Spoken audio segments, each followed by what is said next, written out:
2025 সালের হিসাব অনুযায়ী ইয়েমেনের মোট জনসংখ্যা আনুমানিক 4 কোটি। এই জনগোষ্ঠীর প্রায় 65% সুন্নি মুসলমান, যারা প্রধানত শাফি মাযহাবের অনুসারী। অন্যদিকে মোট জনগোষ্ঠীর প্রায় 35% শিয়া মুসলিম। এরা মূলত শিয়া মুসলিমদের জায়দি শাখাগোষ্ঠীর অন্তর্ভুক্ত, আর হুতিরা হলো এই জায়দি শাখাগোষ্ঠীরই অংশ। হুতি নামটি মূলত উত্তর ইয়েমেনের সাদা প্রদেশে বসবাসকারী একটি প্রভাবশালী ইয়েমেনি গোত্রের পারিবারিক নাম।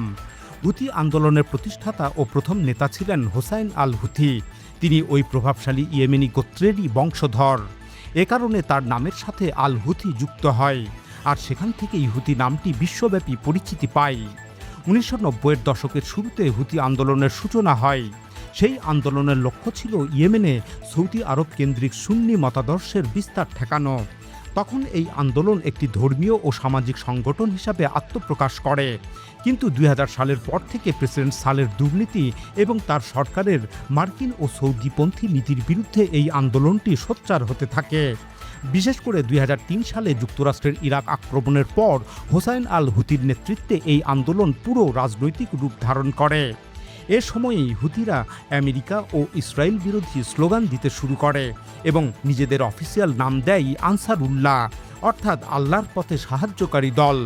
তবে সাধারণ মানুষ সংগঠনটিকে হুতি আন্দোলন নামেই সম্বোধন করতে থাকে এবং বিশ্বব্যাপী হুতি নামটি সর্বত্র ছড়িয়ে পড়ে। ইয়েমেনে হুতি আন্দোলন শুরুর পর ক্রমান্বয়ে এর জনপ্রিয়তা বাড়তে থাকে। তাদের ক্রমবর্ধমান জনপ্রিয়তাকে প্রেসিডেন্ট সালের সরকার নিজেদের ক্ষমতার জন্য হুমকি মনে করে।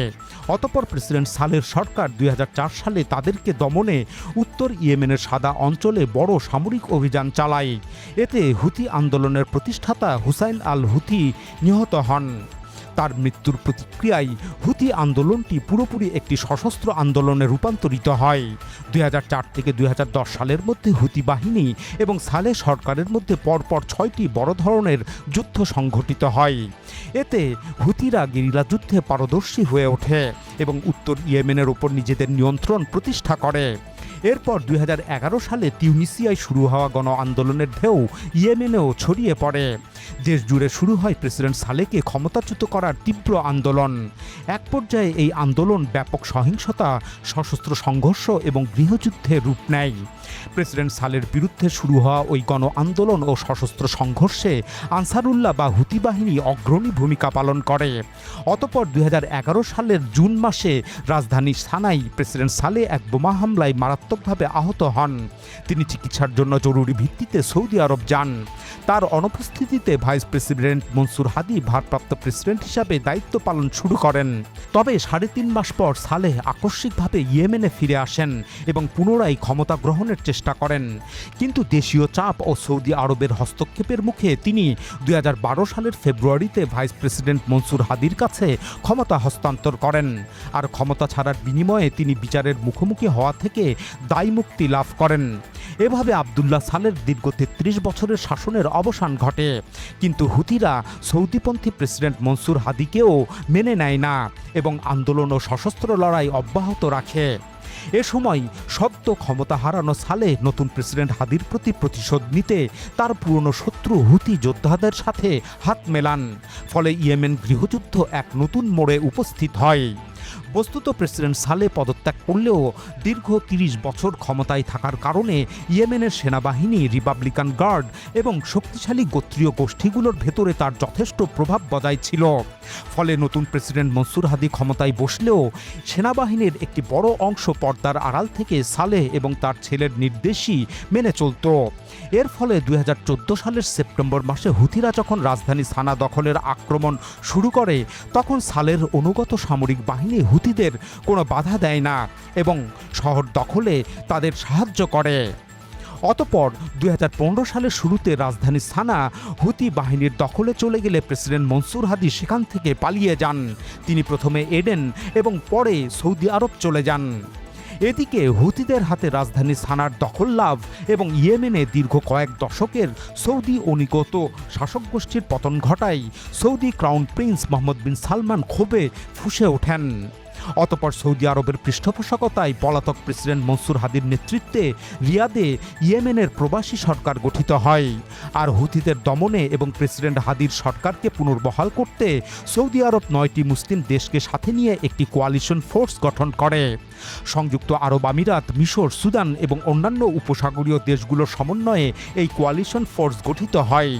এই সামরিক জোট 2015 সালের 26 মার্চ হুথি বাহিনীর উপর অপারেশন ডিসাইসিভ স্টর্ম নামে এক ভয়াবহ বিমান হামলা শুরু করে। আর এতে মার্কিন যুক্তরাষ্ট্র প্রত্যক্ষভাবে সামরিক ও গোয়েন্দা সাহায্য দেয়। এভাবে ইয়েমেনের এই রক্তক্ষয়ী যুদ্ধে এক পক্ষে থাকে সৌদি সমর্থিত হাদি সরকারের বাহিনী এবং বিপরীত পক্ষে থাকে হুথি বিদ্রোহী ও তাদের নবাগত মিত্র সালের বাহিনী। উল্লেখ্য, সালেহ দীর্ঘ 33 বছর ক্ষমতায় থাকাকালে সৌদি আরবের অত্যন্ত ঘনিষ্ঠ মিত্র ছিলেন, কিন্তু ক্ষমতা হারানোর পর প্রতিশোধের নেশায় তিনি হুথিদের সাথে হাত মিলিয়েছিলেন। তবে পরে হুথিদের সাথে তার সম্পর্কের অবনতি ঘটে। এক পর্যায়ে 2017 সালে হুথি গেরিলারা সালেহকে বিশ্বাসঘাতকতার অভিযোগে রাজধানী সানাই হত্যা করে।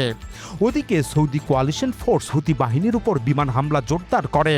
রাজধানী সানা সহ হুথি নিয়ন্ত্রিত এলাকায় সর্বাত্মক অর্থনৈতিক অবরোধও আরোপ করা হয়। জাতিসংঘ সহ বিভিন্ন আন্তর্জাতিক সংস্থার পরিসংখ্যান অনুযায়ী ইয়েমেন যুদ্ধের প্রত্যক্ষ ও পরোক্ষ কারণে মোট মৃত্যুর সংখ্যা প্রায় 5.5 লাখ ছাড়িয়ে যায়। এর মধ্যে অর্ধেকেরও বেশি মানুষ মারা যায় যুদ্ধের কারণে সৃষ্ট ভয়াবহ দুর্ভিক্ষের ফলে। যুদ্ধে সৌদি আরবের বিমান হামলা ও মানবাধিকার লঙ্ঘনের বিরুদ্ধে মুসলিম বিশ্বসহ সারা দুনিয়ায় ব্যাপক নিন্দার ঝড় ওঠে।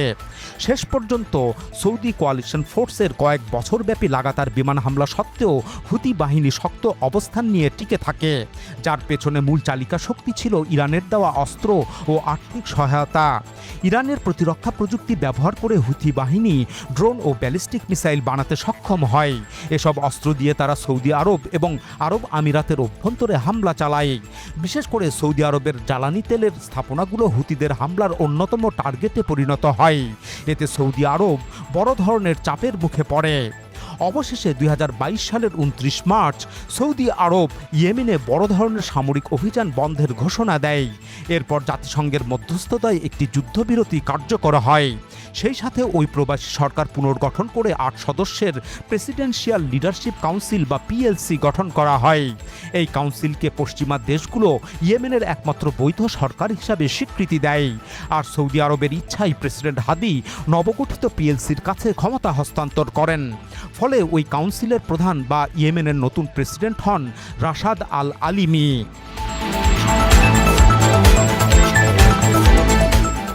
এদিকে 2022 সালের এপ্রিলে যুদ্ধবিরতি কার্যকর হওয়ার সময়কালে ইয়েমেনের উত্তর ও পশ্চিম অঞ্চল কার্যত হুথিদের গঠিত সুপ্রিম পলিটিক্যাল কাউন্সিল নামক সরকারের নিয়ন্ত্রণে থাকে। এর মধ্যে রাজধানী সানা এবং লোহিত সাগর তীরবর্তী কৌশলগত হোদাইদা সমুদ্র বন্দর উল্লেখযোগ্য। সব মিলিয়ে হুথিরা ইয়েমেনের মোট ভূখণ্ডের 35% নিয়ন্ত্রণে রাখে। লোহিত সাগর উপকূলবর্তী এই এলাকাটি দেশের প্রধান কৃষি, শিল্প ও ব্যবসা বাণিজ্যে সমৃদ্ধ অঞ্চল।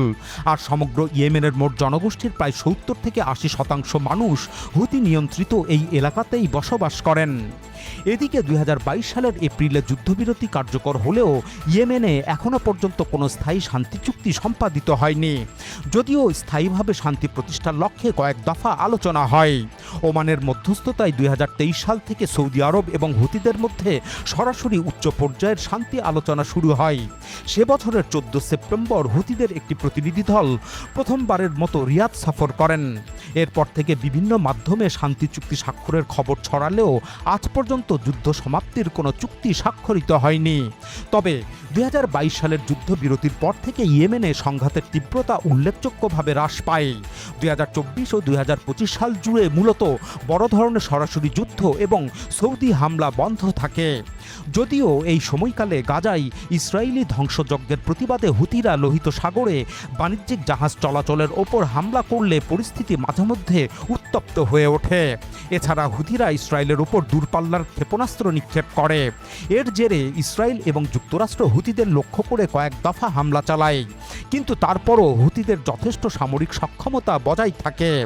অবশেষে 2025 সালের 6 মে ওমানের মধ্যস্থতায় ট্রাম্প প্রশাসন এবং হুথিদের মধ্যে একটি যুদ্ধবিরতি চুক্তি স্বাক্ষরিত হয়। চুক্তিতে উল্লেখ করা হয়, যুক্তরাষ্ট্র হুতিদের উপর হামলা বন্ধ করবে এবং বিনিময়ে হুতিরা লোহিত সাগরে মার্কিন ও অন্যান্য দেশের বাণিজ্যিক জাহাজে কোনো হামলা চালাবে না।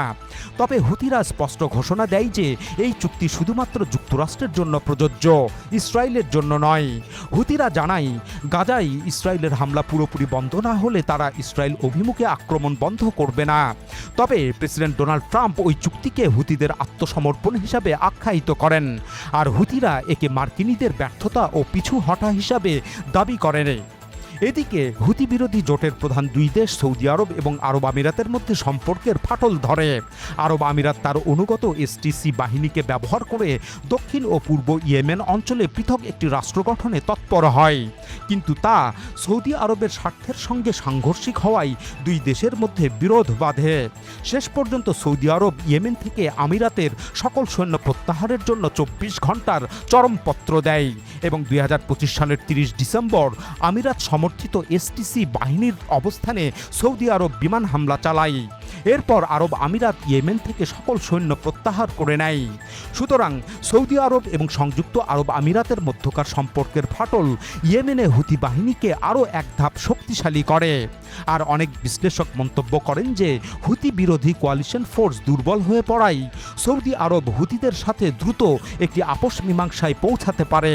কিন্তু 2026 সালের ফেব্রুয়ারিতে ইরান যুক্তরাষ্ট্র যুদ্ধ শুরু হওয়ায় ইয়েমেন পরিস্থিতি নতুন এক সমীকরণের সামনে দাঁড়ায়। ইরানের সমর্থনে হুতি যোদ্ধারা যুদ্ধে নামার প্রস্তুতি নিয়ে রাখে, যেখানে ইসরায়েলের পাশাপাশি সৌদি আরবও লক্ষ্যবস্তুতে পরিণত হবার সম্ভাবনা তৈরি হয়। ইতিমধ্যেই গত 13 জুলাইয়ের ঘটনা হুতি বাহিনী এবং সৌদি আরব সমর্থিত পিএলসি বাহিনীর মধ্যে সামরিক উত্তেজনা তৈরি করেছে।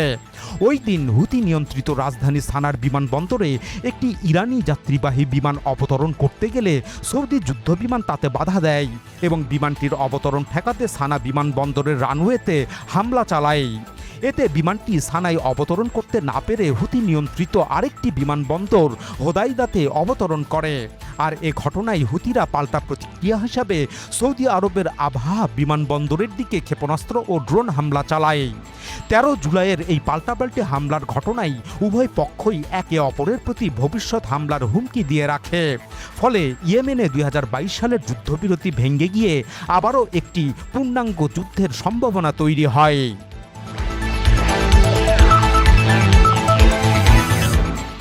এখন প্রশ্ন হলো, হুতিদেরকে এখনো পর্যন্ত কেউ হারাতে পারেনি কেন? সৌদি আরব, ইসরায়েল এবং যুক্তরাষ্ট্রের মতো শক্তিশালী দেশগুলো হুতিদের ওপর একের পর এক হামলা করেছে, আর হুতি নিয়ন্ত্রিত এলাকা উত্তর, পূর্ব এবং দক্ষিণ এই 3 দিক থেকেই অবরুদ্ধ। শুধু লোহিত সাগর অভিমুখে উত্তর পশ্চিমের অঞ্চলটি খোলা আছে। কিন্তু এসব কঠিন অবস্থা সত্ত্বেও হুতিরা শক্তভাবেই টিকে আছে। তাই প্রশ্ন জাগে, কোন সেই অলৌকিক শক্তি যা তাদেরকে টিকিয়ে রেখেছে? আসলে হুতিদের এই অলৌকিক শক্তির পেছনে রয়েছে তাদের আদর্শিক দৃঢ়তা, স্থানীয় সামাজিক ভিত্তি এবং দীর্ঘ যুদ্ধের অভিজ্ঞতা। মধ্যপ্রাচ্যে হাজার হাজার কিলোমিটার দূর থেকে আসা মার্কিন বাহিনীর বিরুদ্ধে তারা প্রতিরোধ আন্দোলন গড়ে তুলেছে। তারা ইসরায়েল রাষ্ট্রের প্রতিষ্ঠা এবং মধ্যপ্রাচ্য জুড়ে এর সম্প্রসারণেরও তীব্র বিরোধিতা করে। একই সঙ্গে দেশের অভ্যন্তরে দুর্নীতি ও বিদেশি প্রভাবের বিরুদ্ধেও তারা দীর্ঘদিন আন্দোলন করেছে। এই সংগ্রামে তাদের প্রতিষ্ঠাতা নেতাসহ বহু শীর্ষ নেতা একে একে প্রাণ দিয়েছেন। সেই আত্মত্যাগ হুতি আন্দোলনকে গভীর আদর্শিক প্রেরণা জুগিয়েছে। সেই সাথে মার্কিন বিরোধী অবস্থানের কারণে ইয়েমেন, মধ্যপ্রাচ্য, এমনকি মুসলিম বিশ্বের বহু সুন্নি জনগোষ্ঠীর মধ্যেও তারা উল্লেখযোগ্য সমর্থন লাভ করে। ফলে তাদের আদর্শিক ভিত্তি আরও শক্তিশালী হয় এবং দীর্ঘ লড়াই চালিয়ে যাওয়ার মানসিক শক্তি গড়ে ওঠে। এর সঙ্গে যুক্ত হয়েছে তাদের দীর্ঘ যুদ্ধের অভিজ্ঞতা। মধ্যযুগ থেকে আধুনিক যুগ পর্যন্ত ইয়েমেন বহু যুদ্ধের সাক্ষী। 2011 সালের গৃহযুদ্ধের আগেও 1960 ও 1970-এর দশকে হুতি নিয়ন্ত্রিত উত্তর ইয়েমেনে রাজতন্ত্রপন্থী এবং প্রজাতন্ত্রপন্থীদের মধ্যে দীর্ঘ গৃহযুদ্ধ সংঘটিত হয়। শীতল যুদ্ধের সময়ও ইয়েমেন ছিল সোভিয়েত ইউনিয়ন ও যুক্তরাষ্ট্রের অন্যতম ভূরাজনৈতিক প্রতিদ্বন্দ্বিতার ক্ষেত্র। এসব বাস্তবতা ছাড়াও হুতিদের নিয়ন্ত্রিত দুর্গম পাহাড়ি অঞ্চল গেরিলা যুদ্ধের জন্য অত্যন্ত উপযোগী। পাশাপাশি লোহিত সাগর উপকূলের কৌশলগত অবস্থান তাদের হাতে বিশ্বের অন্যতম গুরুত্বপূর্ণ সমুদ্রপথে চাপ সৃষ্টি করার সুযোগ করে দিয়েছে। হুতিদের এই কৌশলগত অবস্থান, লড়াইয়ের সক্ষমতা এবং আত্মত্যাগের মানসিকতা ইরানকে তাদের প্রতি আস্থাশীল করে তোলে। বস্তুত হুতিদের মধ্যে এই লড়াকু মনোভাব না থাকলে ইরান কখনো তাদেরকে এত ব্যাপক অস্ত্র, প্রযুক্তি ও আর্থিক সহায়তা দিত না। এছাড়া হুতিরা গৃহযুদ্ধ চলাকালেই ইয়েমেনের রাষ্ট্রীয় অস্ত্র ভাণ্ডারের বড় অংশ নিজেদের নিয়ন্ত্রণে নিতে সক্ষম হয়। এটাই প্রাথমিকভাবে তাদের সামরিক শক্তিকে বৃদ্ধি করে। অন্যদিকে এর বিপরীতে হুতিদের প্রতিপক্ষ সৌদি জোটের নৈতিক ভিত্তি ছিল ভীষণ দুর্বল। উপরন্তু তারা বারবার রাজনৈতিক ও কৌশলগত সংকটেও পড়ে, কেননা যুক্তরাষ্ট্রের নীতির পরিবর্তনের সঙ্গে সঙ্গে সৌদি আরবের অবস্থানও বহুবার বদলেছে। এতে মার্কিন মুখাপেক্ষী হয়ে থাকা সৌদি জোটকে সিদ্ধান্ত গ্রহণে দোদুল্যমান অবস্থায় পড়তে হয়। এর ওপর আবার সৌদি আরব ও সংযুক্ত আরব আমিরাতের মধ্যে স্বার্থের দ্বন্দ্ব তৈরি হয়, ফলে হুতি বিরোধী জোটের ভেতরেই বিভক্তি দেখা দেয়।